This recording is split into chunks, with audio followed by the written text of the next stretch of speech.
വീട്ടിലെത്തുന്നത്. മാമനും ഭാര്യയും മോളും അടങ്ങുന്നതാണ് കുടുംബം. മാമിക്ക് അച്ഛൻ കൊടുത്ത സ്ഥലത്താണ് വീട് വെച്ചിരിക്കുന്നത്. അവിടെയാണ് അവരുടെ താമസം. ഒരു ഗ്രാമീണ അന്തരീക്ഷം.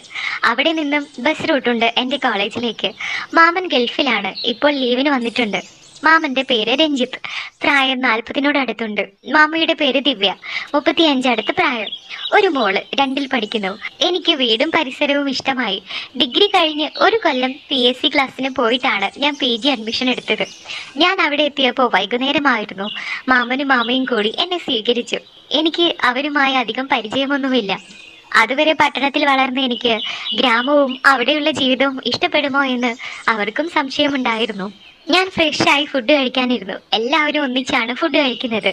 ഞാൻ അടുത്ത ആഴ്ച തിരിച്ചു പോകും. പിന്നെ ഇവളും മോളും കാണുകയുള്ളൂ. കിച്ചുവിന് എന്തെങ്കിലും പ്രശ്നമുണ്ടോ? ഇല്ല മാമ. എങ്കിൽ ഇനി അമ്മയോട് കൂട്ടുകിടക്കാൻ വരണ്ട എന്ന് പറയാം. കിച്ചു ഉണ്ടല്ലോ, അവർ ഭാര്യയോടായി പറഞ്ഞു. അതെ, ദിവ്യ സമ്മതിച്ചു. അത്താഴം കഴിഞ്ഞ ശേഷം മാമൻ പറഞ്ഞു, കിച്ചു മുകളിലാണ് മുറി, എന്തെങ്കിലും പ്രശ്നമുണ്ടോ എന്ന്. ഇല്ല എന്ന് ഞാന് എന്റെ മുറിയിൽ ചെന്ന് കുറച്ചു നേരം യൂട്യൂബിൽ വീഡിയോസ് ഒക്കെ കണ്ടിരുന്നു. അപ്പോൾ എനിക്ക് ചെറിയ ഇക്കിൾ വന്നു. വെള്ളം എടുക്കാൻ വേണ്ടി ഞാൻ അടുക്കളയിലെത്തി. വെള്ളം എടുത്ത് കുടിച്ചുകൊണ്ടിരുന്നപ്പോ മാമന്റെ മുറിയിൽ ചെറിയ വെളിച്ചം കണ്ടു. പതിയെ എന്തൊക്കെയോ സംസാരവും. ഞാൻ മുറിയുടെ മുന്നിലേക്ക് നടന്നു. മോള് വേറെ മുറിയിലായതിനാൽ ഡോർ ലോക്ക് ചെയ്യാറില്ല, ചാരി ഇടാറേ ഉള്ളൂ. ഒന്നും പറയണ്ട, കണ്ടു വിഴിഞ്ഞുപോയി. ആ കാഴ്ച എന്നെ അവിടെ തന്നെ പിടിച്ചു നിർത്തി. എനിക്ക് നല്ല പോലെ കാണാം. തിരമാലകൾ ഓളം തള്ളുന്ന കാഴ്ചയാണ് എനിക്കപ്പോൾ ഓർമ്മ വന്നത്.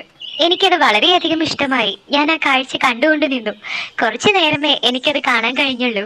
ഞാൻ തിരിച്ച് റൂമിൽ ചെന്നു. അവിടെ വെച്ച് പൂർത്തിയാകാൻ കഴിയാതെ പോയ പരിപാടി റൂമിൽ വെച്ച് കംപ്ലീറ്റ് ആക്കി.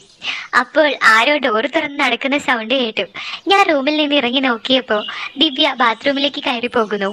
ഇവർക്ക് റൂമിൽ ബാത്റൂം ഇല്ലേ? പിന്നെ ഇവിടെ എന്താ കാര്യം? ഞാൻ മനസ്സിൽ ചിന്തിച്ചു.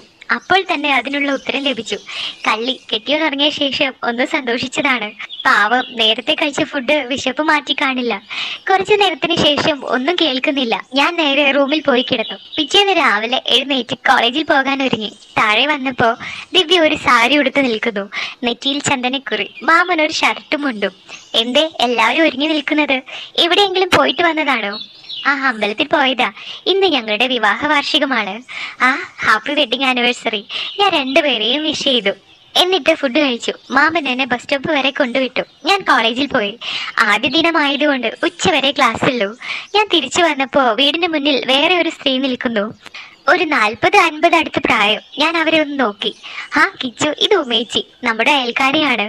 മാമൻ എനിക്ക് ആളെ പരിചയപ്പെടുത്തി. ഞാൻ അവരെ നോക്കി. എന്നിട്ട് ഉള്ളിലേക്ക് കയറി. അവിടെ വിവാഹ വാർഷികത്തിന്റെ ഒരുക്കം തകൃതിയായി നടക്കുന്നു. കിച്ചു, ഒരു ഉപകാരം ചെയ്യാമോ? മാമന്റെ വിളി കേട്ട് ഞാൻ നോക്കി. എന്താ മാമ? അത് പിന്നെ ഞങ്ങൾ ഇന്നലെ പോയി എടുത്ത ഡ്രസ്സ് ഇവൾക്ക് പാകമല്ല. മോൻ അവളുടെ കൂടെ പോയി മാറ്റി വാങ്ങാമോ? എനിക്ക് കുറച്ച് പരിപാടിയുണ്ട്. കുഴപ്പമില്ല മാമ, ഞാൻ പോകാം. വഴി അവൾക്കറിയാം. ആക്റ്റീവ എടുത്തോ? ഞാൻ ആക്റ്റീവ എടുത്ത് അവർ കയറി. ഒരു വശത്തേക്കാണ് ഇരുന്നത്.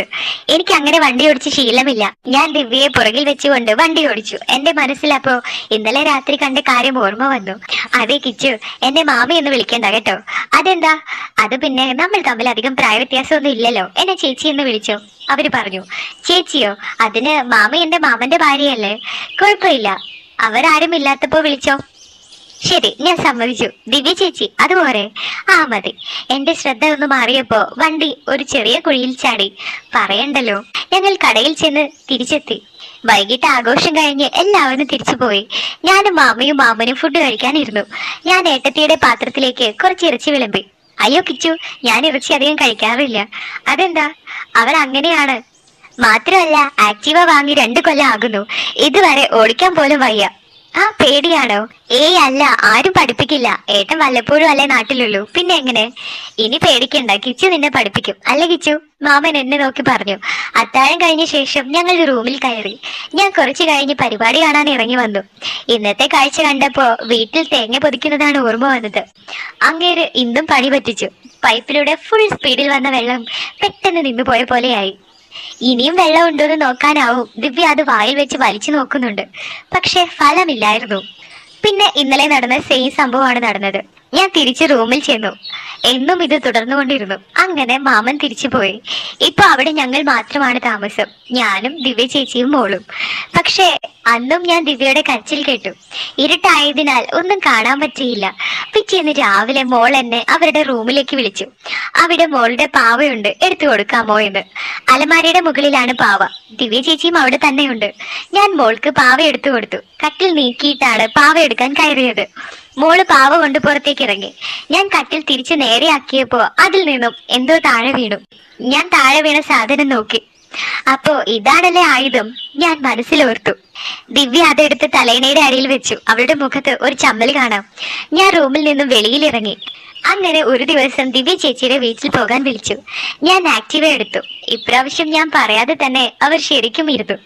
അതെനിക്കൊരു തുടക്കമായി തോന്നി, പലതിനുമുള്ള തുടക്കം. ഞങ്ങൾ യാത്ര തുടർന്നു. കൂടെ മോളും ഉണ്ട്. അവളെ മുന്നിലിരുത്തിയാണ് യാത്ര. എന്താ ഇന്ന് പോകാൻ? അവിടെ വിശേഷം വല്ലതും ഉണ്ടോ? ഇല്ല, ഇന്ന് ശനിയല്ലേ. മോൾ എല്ലാ ശനിയും അവിടെ പോയി നിൽക്കാറുണ്ട്. അവിടെ മറ്റു കുട്ടികളുണ്ടല്ലോ, അവരുടെ ഒപ്പം കളിക്കാൻ. എന്നിട്ട് ഞായറാഴ്ച വൈകിട്ട് അച്ഛൻ കൊണ്ടുവിടും. ഇത് കിച്ചുള്ളത് കൊണ്ടാണ്, അല്ലെങ്കിൽ രാവിലെ അച്ഛൻ വരുമായിരുന്നു. നിങ്ങൾക്ക് ഒരു കുട്ടി കൂടി ഉണ്ടായാൽ പിന്നെ മോളെ കൊണ്ടുവിടണ്ടല്ലോ. അവൾ ഒന്നും മിണ്ടിയില്ല. ഞാൻ എന്നും പറയും അമ്മയോട് എനിക്കൊരു വാവയെ വേണമെന്ന്. പക്ഷെ അമ്മ തരില്ല. എങ്കിൽ എനിക്കും വാവയ്ക്കും കളിക്കാമായിരുന്നു. മോൾ മുന്നിൽ നിന്നുകൊണ്ട് പറഞ്ഞു. അതെ ചേച്ചി, അന്ന് ഞാൻ വന്നപ്പോ ഒരു സ്ത്രീ നിൽക്കുന്നത് കണ്ടല്ലോ, ആരാ അവര്? അത് ഉമേച്ചി. ഞാനും ഏട്ടനും അങ്ങോട്ട് വീട് മാറി വന്നപ്പോ മുതലുള്ള ബന്ധമാണ്. അവൾക്ക് മക്കളില്ലേ? ഉണ്ട്, ആതിര. കല്യാണം കഴിഞ്ഞു. പണ്ട് അവളായിരുന്നു മോളുടെ കൂട്ടുകാരി. ഇപ്പോ വല്ലപ്പോഴും വരാറുണ്ട്. അവരുടെ ഭർത്താവ് എവിടെ? രവിയേട്ടനാണോ? അയാളുടെ താല്പര്യത്തിലാണ് ആതിരയെ ഒരു പൊട്ടന് കെട്ടിച്ചു കൊടുത്തത്. ഉമേച്ചിക്കും അവൾക്കും ഇഷ്ടമല്ലായിരുന്നു. ഗൾഫിൽ ഏതോ വലിയ ജോലി ഉണ്ടെന്നൊക്കെ പറഞ്ഞാണ് കെട്ടിയത്. കല്യാണം കഴിഞ്ഞ് അവൻ ജോലി കളഞ്ഞു വന്നു. ഇപ്പോ രവിയേട്ടൻ ജോലി ചെയ്യുന്ന കമ്പനിയിൽ അവനെയും കയറ്റി. അതുകൊണ്ട് രവിയേട്ടന് നാട്ടിലേക്ക് വരാൻ പറ്റില്ല. വന്നാൽ ഇവൻ എന്തെങ്കിലും അബദ്ധം കാണിക്കും. അതുകൊണ്ട് രണ്ടുപേരും കൂടി 2 ആഴ്ച കൂടുമ്പോൾ ലീവ് എടുത്ത് വരും. അവന്റെ പേര് അനുരാജ് എന്നാണെന്ന് തോന്നുന്നു. എല്ലാരും അനു എന്ന് വിളിക്കും.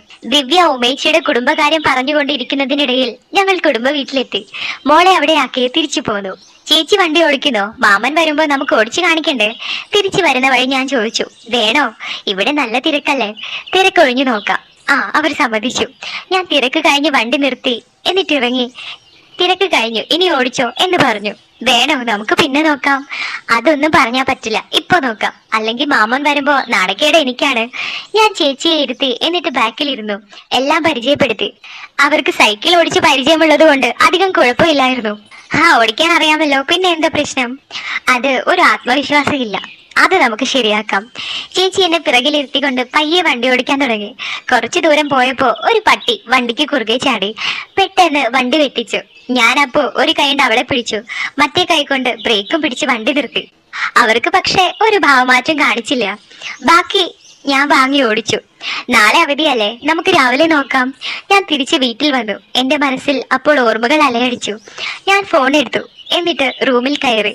FB വഴി പരിചയപ്പെട്ട പെണ്ണുമായി കോൾ ചെയ്തു. എന്റെ ദാഹം അങ്ങനെ തീർത്തു. പിറ്റേന്ന് രാവിലെ ചേച്ചി മുകളിൽ വന്ന് വിളിച്ചപ്പോഴാണ് ഞാൻ ഉണർന്നത്. എഴുന്നേൽക്ക് കിച്ചു, വണ്ടി ഓടിക്കാൻ പഠിപ്പിക്കാമെന്ന് പറഞ്ഞിട്ട് ഇങ്ങനെ കിടന്നുറങ്ങുവാണോ? അത് കേട്ടപ്പോ ഞാൻ ഉണർന്നു. ഇന്നലെ രാത്രി ഉറങ്ങിയപ്പോ ഡോറ് ലോക്ക് ചെയ്തില്ല എന്ന സത്യം ഞാൻ അപ്പോഴാണ് മനസ്സിലാക്കിയത്. വരുന്ന ചേച്ചി, ചേച്ചി താഴേക്ക് പോക്കോ, ഞാൻ ഇപ്പൊ വരാം. അവർ താഴേക്ക് പോയി. ഞാൻ റെഡിയായി വന്നു. ഞങ്ങൾ വണ്ടി കൊണ്ട് റോഡിലേക്ക് ഇറങ്ങി. ഇവിടെ അടുത്ത് ഗ്രൗണ്ട് വല്ലതും ഉണ്ടോ? നമുക്ക് അവിടെ പോയി പഠിക്കാം. അത് 1 കിലോമീറ്റർ പോയാൽ ഒരെണ്ണം ഉണ്ട്. എങ്കിൽ നമുക്ക് അങ്ങോട്ട് പോവാം. ഞാൻ ഗ്രൗണ്ടിലേക്ക് യാത്ര തുടർന്നു. അതെ കിച്ചു, രാത്രി കിടക്കുമ്പോ ഡോർ ലോക്ക് ചെയ്യണം കേട്ടോ, അല്ലെങ്കിൽ ആരെങ്കിലും വന്ന് അകത്ത് എന്താ പരിപാടി എന്ന് നോക്കും. ഇതെന്നെ ഉദ്ദേശിച്ചാണോ പറയുന്നത്? അത് ഞാൻ മറന്നുപോയി. ഇന്നലെ ആരോടായിരുന്നു രാത്രി ചാറ്റിംഗ്? എന്താണ് ഉദ്ദേശിക്കുന്നത്? കിച്ചു, നീ എന്നും എന്റെ റൂമിൽ വരുന്നത് എനിക്കറിയാം. ഇന്നലെ നിന്നെ കാണാത്തത് കൊണ്ട് ഞാൻ മുകളിൽ വന്ന് നോക്കി. അപ്പൊ നീ ഫോണിൽ ആരോടോ കോൾ ചെയ്യുകയായിരുന്നു. ആരാ അത്? അതൊരു പെയ്ഡ് കോൾ ആയിരുന്നു. എന്തിനാ വെറുതെ പൈസ കളയുന്നത്? താല്പര്യമുള്ളവരോട് സംസാരിച്ച പോരെ? ആ മറുപടി എനിക്ക് അതിശയമുണ്ടാക്കി. പിന്നീട് ഞങ്ങളുടെ ദിവസമായിരുന്നു. രണ്ടുപേരും സംസാരിക്കാൻ താല്പര്യമുള്ളവരായതുകൊണ്ട് നല്ലതുപോലെ സംസാരിച്ചു. ഞങ്ങളുടെ ഇഷ്ടങ്ങളും ഇഷ്ടക്കേടുകളും അറിഞ്ഞു സംസാരിച്ചു. ഞാൻ നല്ലതുപോലെ വണ്ടിയൊക്കെ ഓടിക്കാൻ പഠിപ്പിച്ചു. അവിടെ വന്നപ്പോ മുതലുള്ള എന്റെ ആഗ്രഹം അങ്ങനെ സഫലമായി. എന്നും ഞാൻ ഒളിഞ്ഞു കണ്ടിരുന്നതെല്ലാം എനിക്ക് സ്വന്തം. ഞാൻ ദിവ്യയെ എന്റെ നെഞ്ചിൽ ചേർത്ത് കിടത്തി. ഇഷ്ടായോ എന്നെ എന്ന് ചോദിച്ചു. എനിക്കൊരു ഉമ്മ തന്നു. എന്നിട്ട് പറഞ്ഞു, ഒരുപാട് ഇഷ്ടായി, എനിക്ക് വേണം ഈ കുറുമ്പനെ എന്നും. ഞാൻ നെറ്റിയിൽ ഒരു ഉമ്മ കൊടുത്തു. പിന്നീട് മോൾ ശനിയാഴ്ച മാമിയുടെ വീട്ടിൽ പോകുമ്പോൾ ഈ സംഗമം പതിവായി. അതിനിടയിൽ എനിക്ക് കോളേജ് വെക്കേഷൻ ആയതുകൊണ്ട് കുറച്ചുനാൾ ദിവ്യയെ പിരിയേണ്ടി വന്നു. ഞാൻ കാത്തിരിക്കുകയാണ് ഇനിയും ഞങ്ങൾ ഒരുമിക്കുന്നതിന് വേണ്ടിയുള്ള ദിവസത്തിന് വേണ്ടി. എത്രയും പെട്ടെന്ന് എനിക്ക് അവിടെ എത്താനാണ് ആഗ്രഹം. അങ്ങനെ ആ ദിവസം വന്നെത്തി. എന്റെ മോഹങ്ങളും സ്വപ്നങ്ങളും ഉള്ളിൽ നിറച്ചുകൊണ്ട് ഞാൻ അങ്ങോട്ട് യാത്രയായി.